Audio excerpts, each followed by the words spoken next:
Hey everybody, Dustin DePirac here, columnist Ryan Karchi, Zach Oster in the back who's giggling You guys about had any idea what went into the beginning of the making of this video? lots of failure, lots of technological failure, but we made it and we're talking to you now.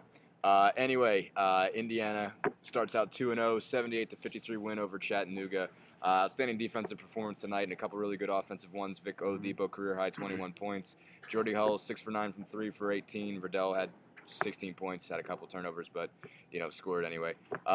So defense though was I guess the key to the night. Chattanooga shoots 27% in this one, guys. Just what clicked for these guys tonight defensively? Well, it's really just the defense turning into offense that really made the difference here. I know. 30 points off turnovers. 30 points off turnovers to 6, I think. To 9. To 9 for Chattanooga.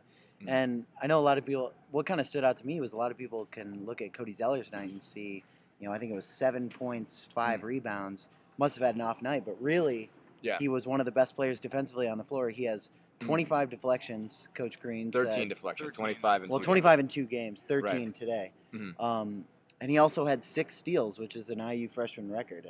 And those deflections were something that really changed the game today. And we saw a lot of aggressive play on defense. And Vic Oladipo was another great example of that. I mean, he kind of said it best. If they're getting the ball on turnovers, they're getting fast breaks. They don't even have to run their offense. Right. Yeah. So and Oladipo is just outstanding on the break, as is Zeller.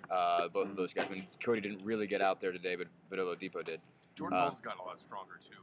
It seems like defenders are still trying to do what they did to him last year, which is catch him in the backcourt and kind of muscle front him into stopping, and he's not. Yeah. He's strong enough to dribble through that contact now, which keeps the fast break going, as opposed to him stopping, pulling out, and Indiana having to set up in the half court. I think they were also really good in stopping Chattanooga's transition game. Yeah, they did. And sort of, I guess, as teams will have a set of plays they'll run out of transition where guys will go to spots on the floor and they'll throw it around and swing it around to see if they can get something really quickly, get an open shot before the other team can set up its defense.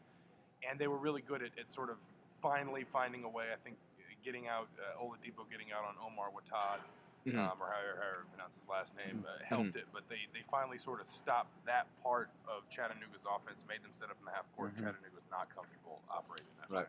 Green said that he was trying to, basically, there were really 2 guys that they sort of tried to key on, one of which was Keegan Bell, the point guard, and Bell was 0 for 5, 0 for 2 from 3, didn't score a point, had 7 assists, still moved the ball around a little bit, but he didn't really get going at all. Todd had 24, but there was a period, I guess, really. In, like, the it's a drastic change. First 12 minutes. 12 plus minutes, and then didn't score again for like another. A lot of that was really when the game changed. I mean, I think they were 18-3 at the end of the half, and Watad just pretty much went, flat out cold. I think there was a similar run at the beginning of the second half, and that was really in both those cases. Watad was just really getting kind of shut down, and really 2 guys had something to do with that. Oladipo kind of got up in him a little bit, and so did Daniel Moore. Basically, yet again, Daniel Moore, who you would think would be the guy who would have faded away by now, just keeps fighting, basically, just keeps finding a way to force, Kareem to put him in the lineup somewhere. Defensively, he's still got that energy. Obviously, there's not a whole ton he's going to do offensively, but just energy-wise, I mean, he just annoyed Watad enough that he didn't really do that much for a stretch. He's figured out how to defend with his size, and I know, I mean, obviously, yes, he's a senior, but if you talk to people around the program, he's as athletic as anyone in the program. I mean, his 40-yard dash is about as fast as anybody's in the program right now. He's quick. It's definitely he has legitimate lateral quickness for a little guy. He's figured out not just how to be a little guy guarding big guys, but how to make it harder, how to sort of flip it around and make it a problem for a big guy having to go against a little guy who's quick, who's got good hands, and as you said, just kind of brings that energy. And and he's the type of guy that will get after somebody full court as well. Just be a nuisance. And but he also just keeps the guy in front of him. He doesn't just over pursue or just overdo anything to the point that he's getting beat off of it. So yeah, all those guys kind of came together to just put a really good defensive effort. And I think that's what you hadn't necessarily seen yet. Basically, I mean, and the first couple games were decent but not spectacular. This one was just a really top to bottom great defensive performance. And with Vic, I think we saw what Tom's kind of said all along, is that he is the shutdown defender on this team. And I think if the defense is going to go farther than it already is now, and if it's going to guard more athletic players, they're going to have to get more than one guy who can do that. And, and especially on the ball defending. I mean, against Watad, he shut him down, like we've said, Pretty just much. defending him on the ball. So I don't know if anyone on this team is capable of doing that against more athletic players later on, but I think that's something we'll see develop. It is going to be interesting to see how Oladipo kind of when he really has to be the shutdown guy and kind of the top players when he's dealing with a Jordan Taylor or somebody like that when he gets into Big Ten play or Buford or drawing a blank, but there's as many good guards as there are on the Big Ten. I mean that he wasn't quite that guy last year. I mean Jeremiah Rivers was the guy that drew the top assignment, and you expected that it was going to be Oladipo eventually, but there was still some level of kind of a lack of discipline when it came to just dealing with those guys. There lack were times of strength too. Lack of strength. He can bump guys now, and it means more. Right. It knocks them a little bit more. It just makes them more uncomfortable. So there's a lot of things that you're starting to see him evolve now. Now, how does that translate? I guess once you actually get into Big Ten play, and he is drawing that assignment and said, okay, shut down that guy. That's gonna be an interesting question. Obviously, with Todd is a high level scorer, but high level.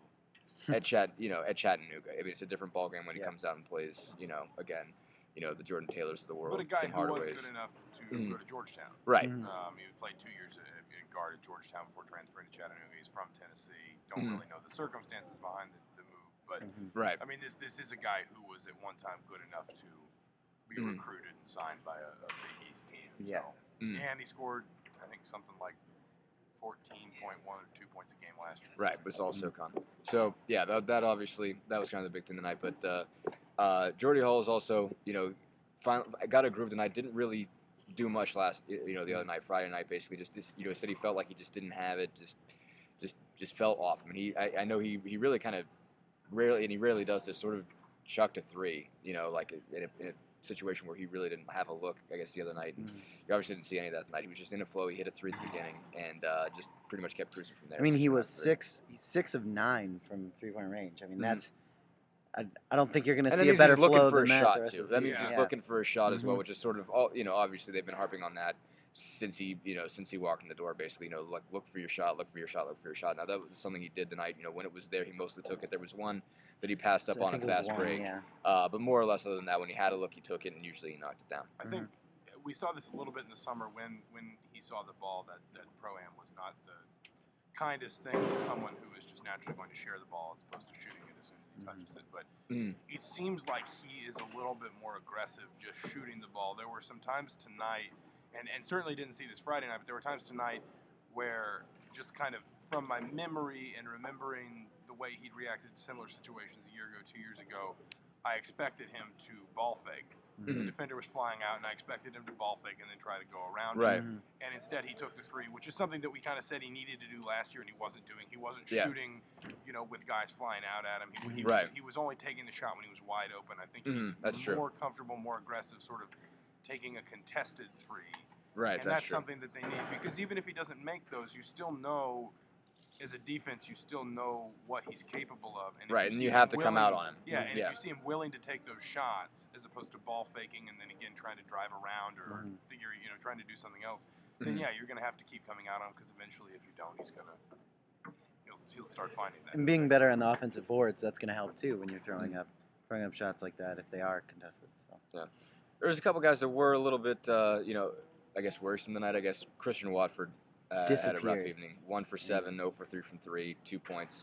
Had 5 boards, but just wasn't really there. Played only for 20 minutes. Well, she didn't have a great night either. But Will didn't really take as many shots. I guess he did take 7 shots. He also got in trouble for fouling on a 4-point play. But those are kind of your minor things, I guess.